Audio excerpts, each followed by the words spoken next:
Coming to the lecture, this is lecture number 8, wherein we will study the effect of ground on the antenna.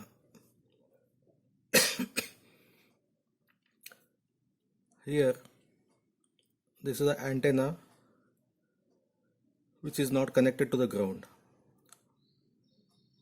So, whose radiation pattern is along this direction, along the theta direction. But since ground is considered to be a perfect reflecting surface, some part of the signal will be coming in the direction and getting reflected towards this point P. Instead of considering this as a reflector, I will extend this line and I will show that there is one more antenna which is radiating. That both mean the same. As a result, the total height of the antenna is, if this is h, this is also h, then the height of the antenna will be 2h. For most of the applications, you need the height of the antenna to be equal to lambda by 4.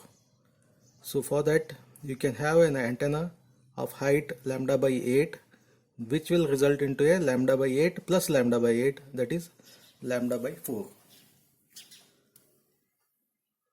Some of the radiation patterns of the antennas with height lambda by 4, it's a circle. Radiation, this is a radiation pattern of a circle.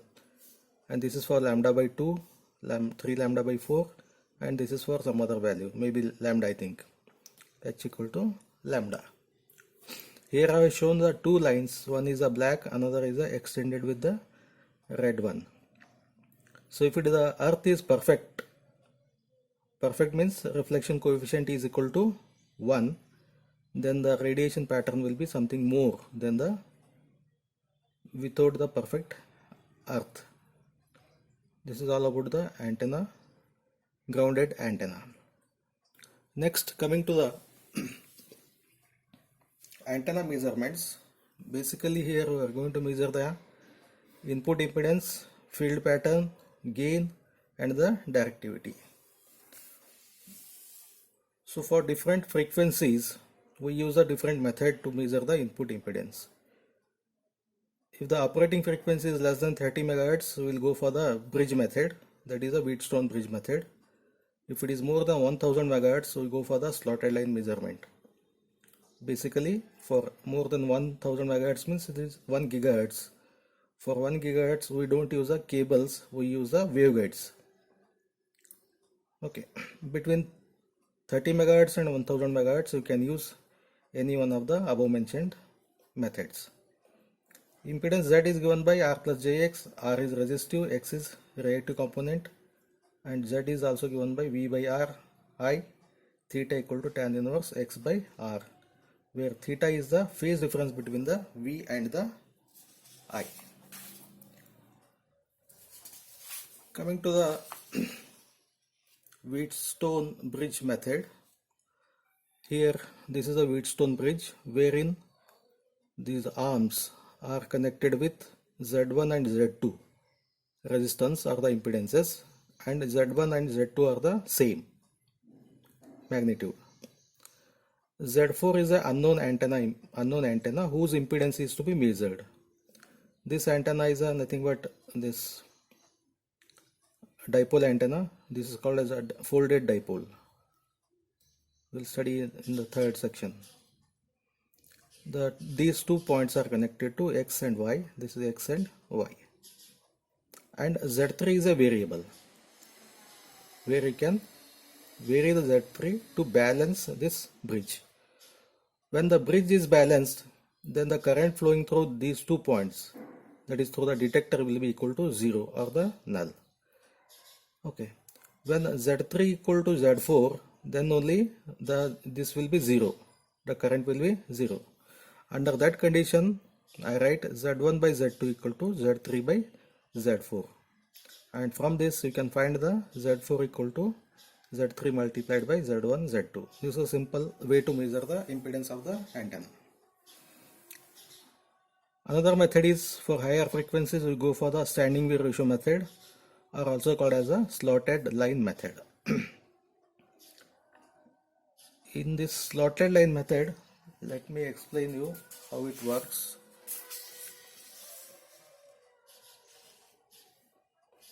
We use a reflex klystron. This is a tube which is used to feed the waveguides, and this is a waveguide. Waveguide is something like a steel square pipe wherein the signals are transmitted using the reflections. Okay, then we connect a slotted line and the detector and indicator. This is a test antenna whose input impedance is to be measured. The slotted line is nothing but, here you have a slot here. This is an open slot over which an probe is inserted, and this probe can be moved towards the left or to the right. So when you move the probe towards the left and the right, you will come to know what is the amount of power or the voltage is there at this point, this point, this point, this point. Okay, if it is sinusoidal, when I move if it is something like this, when I move it to this point, you will get the maximum value of V. When I move it to some other value, when I move it to this point, you will get the minimum value of the V. This is the arrangement we have. Okay. So the method for this one is, ZL is your antenna, ZS is your source, that is a klystron. Whenever there is a mismatch between these two, then maximum power is not transferred, but some power will be reflected back from the load. Okay. This red line I will explain it later. Okay, presently we have only up to this point. So when an EM wave is incident or transmitted through this one, the direction of this one will show it like this. At the boundary, this is a boundary. Due to mismatch, there will be a reflected wave. So now you have the transmitted wave and well as the reflected wave, incident wave, reflected wave. This results into a standing wave. So that is shown with the black one. This results into the standing wave, which is like your full wave rectified signal. Okay. So this point is a minimum point. This is not going to be 0 exactly. Some value will be there. Okay. If I take this as a reference, 0, this is D1 and this is D2 between the first minima, second minima, this is the third minima. First minimum and the third minimum, we are calling it as a D1 and D2. And between the D1 and this point, this is a half. That value is lambda by 2. Either we measure it from minimum to minimum or from the maximum to maximum. This value will be lambda by 2. This length will be lambda by 2. This I call it as a D0. Next, I will remove this antenna and I will short circuit it. Under that condition, then the maximum reflection will be there from this one. When you short it, the current will be maximum, voltage will be 0. Because of this short, this type of standing waves will be generated inside the waveguide. So that one I am showing it with the red line. Black is with the antenna, red is with the short circuit. First minima I call it as a D3. Okay, this is D3, D1, D2. Lambda G by, and what is VSWR? VSWR is Vmax and the Vmin. How to measure this D1 and D2? You have to move that probe inside the waveguide to get this minimum value, next minimum value, next minimum value. So when it goes to the minimum value, read the detector value, that gives the V minimum. When the probe is at this point, it gives the Vmax. So that is called as the voltage standing wave ratio, Vmax by Vmin. Lambda G is given by D0 dash, that is D1 minus D2, or lambda G equal to 2 D0 dash. And what is lambda C? Lambda C is the cutoff wavelength, which is given by 2 into A, and A is the dimension of the waveguide. Say the waveguide, I will write it as something like this square. This is our waveguide. Okay, and this dimension is the A, and that is lambda C, cutoff wavelength, is given by 2 into A. Suppose if you get the lambda C as 1.5 gigahertz, that indicates less than 1.5 gigahertz all the signals will be attenuated. Above 1.5 gigahertz all signal will be this transmitted. This acts as a high pass filter. This is something like this. You have 1.5 gigahertz. Okay, it transmits only the frequencies above the lambda C.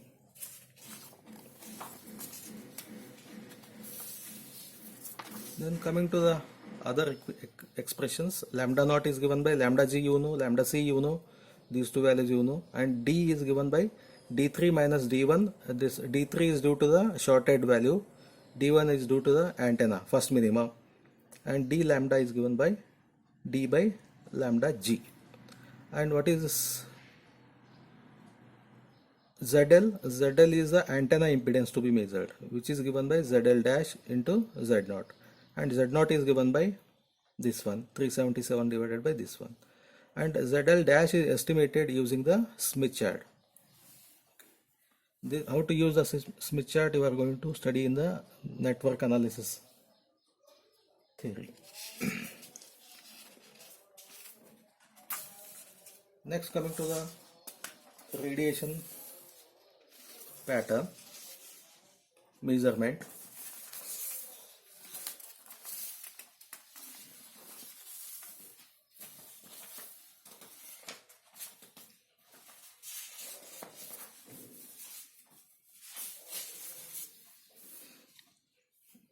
In this radiation pattern measurement,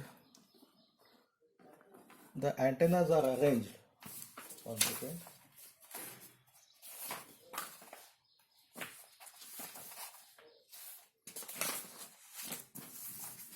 This is the arrangement for the antenna.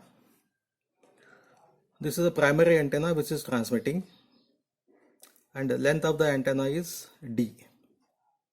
This is the D from this point to this point, and distance between two antennas is R. R, you have to maintain it as 2D square by lambda. What is lambda? Lambda is the operating frequency of this antenna. When R is greater than 2D square by lambda, then the reflections from these boundaries will be neglected. Otherwise, those reflections will interfere with the transmitting antenna. As a result, you don't get the exact results. For the secondary antenna, I need a rotator which will rotate this antenna in the positive direction as well as in the negative direction. Then the receiver indicator, this is the arrangement. So when I use this transmitting and receiving antenna, this is called as a zero. They are face to face with a 0 degree. So under this condition, you will receive the maximum power at this point. The same thing I have shown. For 0 degrees, you will get the maximum value. Let me take it as a 5. Then when I move it by 5 degrees, definitely they are not face to face. This value will be less than 5. Let me say it as a 4.5. I will move it by 10 degree, 20 degree, 30 degree, and at 90 degrees this one will be 0.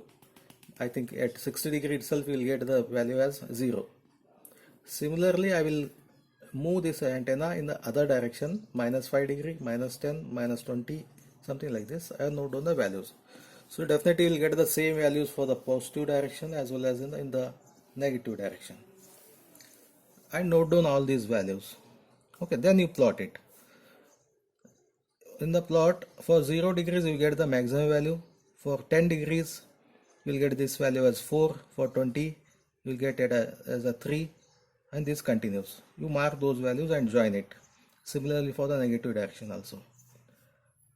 Okay, this is called as a field pattern measurement. From this one you can measure the beam width also. If this is 5 divided by root 2 is this point. For this point you take a compass and draw a circle which will cut this pattern at this point and this point. From this to this it is 15 degrees, from this to this it is 15 degrees. As a result, the beam width value is 30 degrees.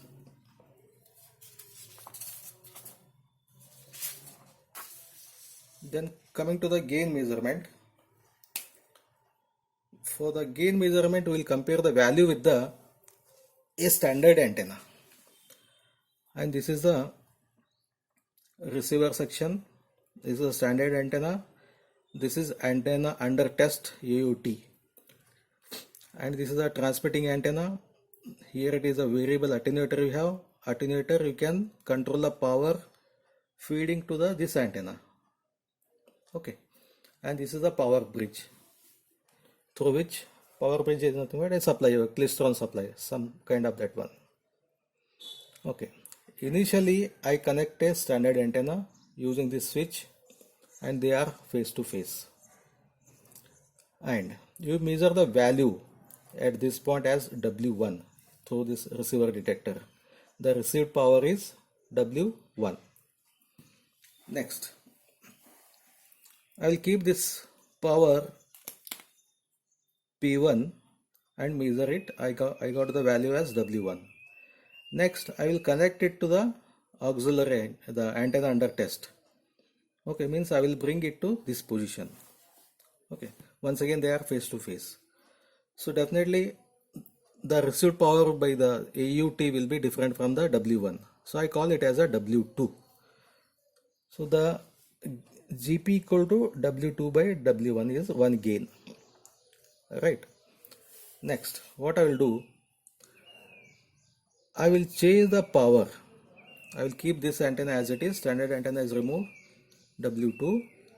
I will change this power. Either I increase or decrease the power in such a way that this antenna reads the power as W1. I am trying to get the same value as the standard antenna for this one by changing the power at the transmitting antenna. So I will get this value as W1 for a power of P2. When I adjust this to power P2, you will get the value of the auxiliary antenna under test as W1, as you got it as W1 for the standard antenna. Okay, that I call it as a P2. So the P1 by P2 is the ratio for the second case. Then power gain will be GP into P2 by P1, that is W2 by W1 as a GP, and P2 by P1 is the change in power to get the same W1. Okay. Normally we don't change the power, we change the variable attenuator. We either increase the attenuation or decrease the attenuation, so that you will get the value as W1. Just for simplicity, I am using the term power. When you change the power, the frequency also changes in the case of klystron. But for better explanation, I use the power term. Okay. This is all about the end of the module 2. Solve some problems from the cross depending on these equations. KD Prasad, and one more book is good for your example solving is the Giridhar book. I found it recently. This is also a good book. Okay, we'll continue next class.